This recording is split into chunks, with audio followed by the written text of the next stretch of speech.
Hi, welcome back to the second part of this lecture. So, for this lecture, I'm going to touch about how NMB drugs work, and you need to differentiate between the action of competitive, which is non-depolarizing blocking, and also depolarizing agents at the nicotinic acetylcholine receptor, uh, ACHR, in the NMG. So, what is the mechanism of action of skeletal muscle relaxant? Disrupt transmission at junction between skeletal muscle fibers and somatic nerve does not affect autonomic nervous system, but at high doses, side effects include cholinergic autonomic blockade due to the blockade of cholinergic transmission at the sympathetic and parasympathetic ganglia. The blockade at the nicotinic acetylcholine receptor can be accomplished in two ways. The first one is the pharmacological blockade of the physiologic agonist, and this can prevent depolarization. And drugs that do this are referred to as non-depolarizing blockers, such as the tuberculin. And then the excess of depolarization agonists. And drugs that do this are referred to as depolarizing blockers, such as succinylcholine.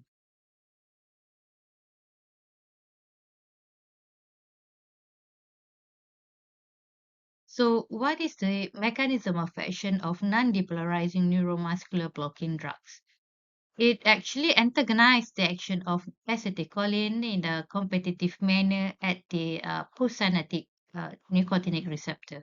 And with antagonist block, there is a gradual reduction in end plate potential until it fails to reach the threshold to fire off a propagating action potential to produce muscle contraction.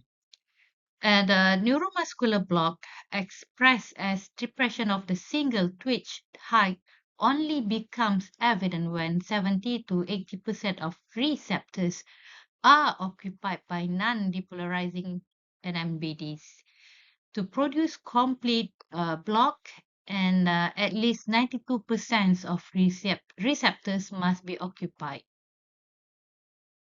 The prototype of non-depolarizing is tuberculin, and it blocks acetylcholine binding to nicotinic cholinergic receptor on muscle cells.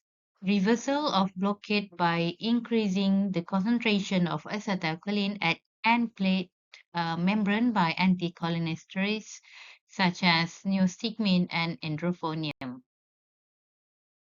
Non-depolarizing agents can be used as adjuvant drugs in surgical anesthesia, for example, to facilitate tracheal intubation, and also in the paralysis for surgery and mechanical ventilation, as mentioned earlier.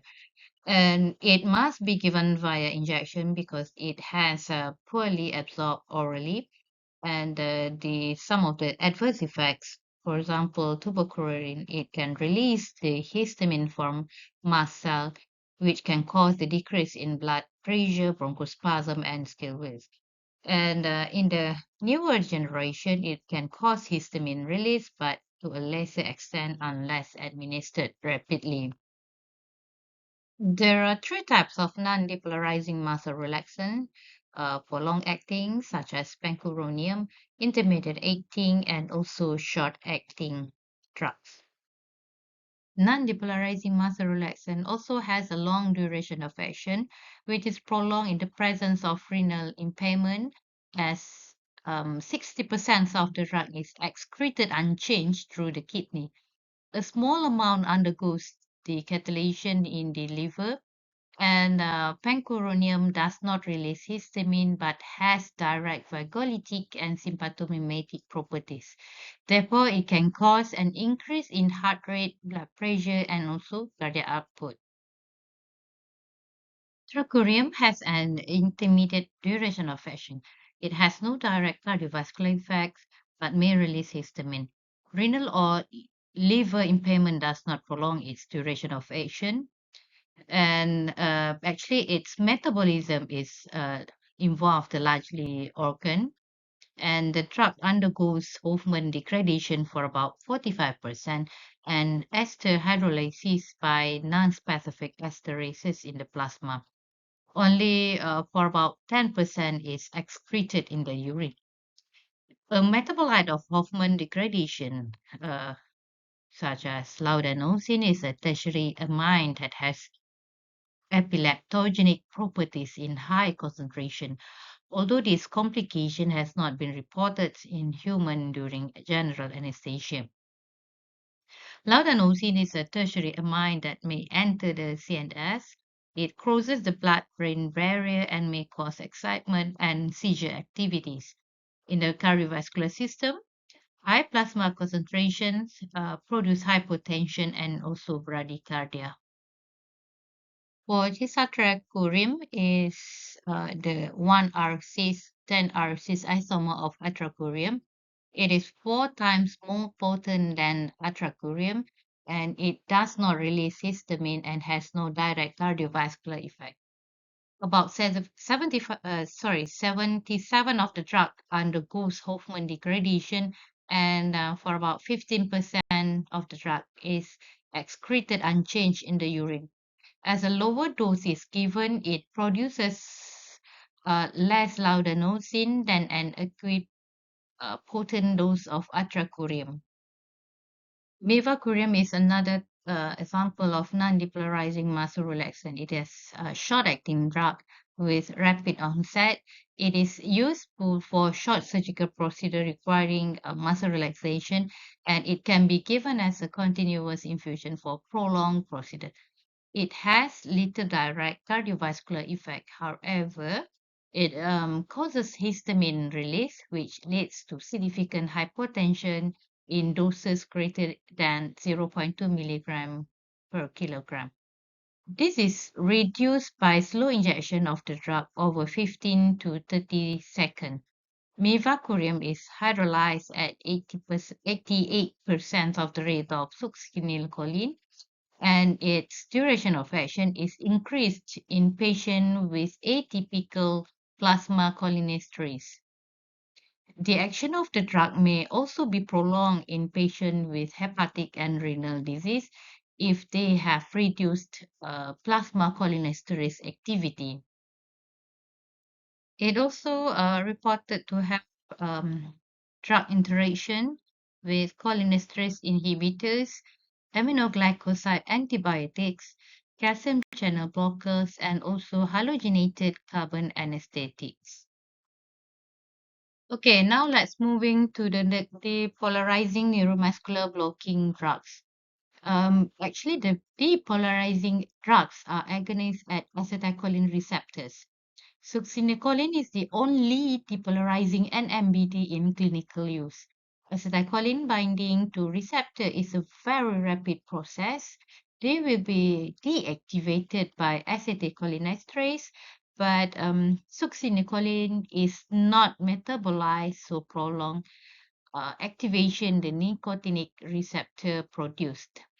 Desensitization and therefore the muscle become flaccid.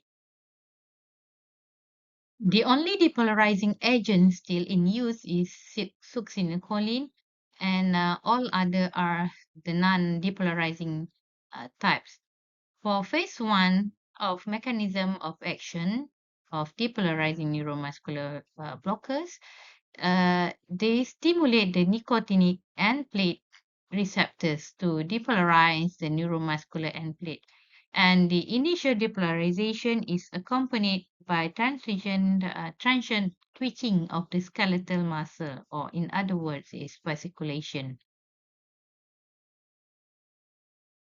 Therefore, the mechanism of action in phase 1 block involve the binding of succinylcholine to nicotinic receptors, thus induce the opening of ion channels and sodium influx. Then it can produce the depolarization of muscle cell and plate membrane, which then causes the generalized disorganized contraction of motor muscle. But it's not metabolized by acetylcholinesterase, and the slow enzyme hydrolysis occurs by pseudocholinesterase. The membranes remain depolarized and also unresponsive, and it finally can cause flaccid paralysis. The phase two in the mechanism of action of depolarizing neuromuscular blockers occurs via the end plate eventually repolarized, but because of succinylcholine is not metabolized like acetylcholine, it continues to occupy the acetylcholinesterase receptor to desensitize, quote unquote, the end plate. With continued agonist effect, the skeletal muscle tone cannot be maintained, and therefore this continuous depolarization results in a functional muscle paralysis, or in other words, flaccid paralysis, or muscle are weak and have little or no tone. Because the mechanism of action of depolarizing drug is similar to acetylcholine, their blocking effects are augmented by acetylcholinesterase inhibitors. Among drugs that depolarize the end plate, only succinylcholine is still used clinically. It has short half-life time for about 5 to 10 minutes, and it must be given by continuous infusion if prolonged paralysis is required. Therefore, it is an important aspect of succinylcholine is its hydrolysis by pseudocholinesterase. The therapeutic use include the adjuvant drugs in surgical anesthesia, and it has cardiovascular effects such as bradycardia due to the stimulation of muscarinic acetylcholinesterase receptor in SA node. Sometimes muscle pain also can be occurs due to initial muscle fasciculations and at unusual sites such as diaphragm, intercostal muscle, and also between scapula. Increased serum calcium release from swollen or damaged muscles. And also, it also can cause the malignant hyperthermia. Rare inherited condition caused by mutation of calcium ion release channel of the sarcoplasmic reticulum um, causes sudden and prolonged release of calcium. So it can cause massive contraction, muscle spasm, and dramatic rise in body temperature. Dantrolene is another drug that block or decrease the calcium release from sarcoplasmic reticulum, and it also can interfere with the excitation, contraction coupling in muscle fibers. And another potential triggers of malignant hyperthermia is volatile anesthesia, such as general anesthesia.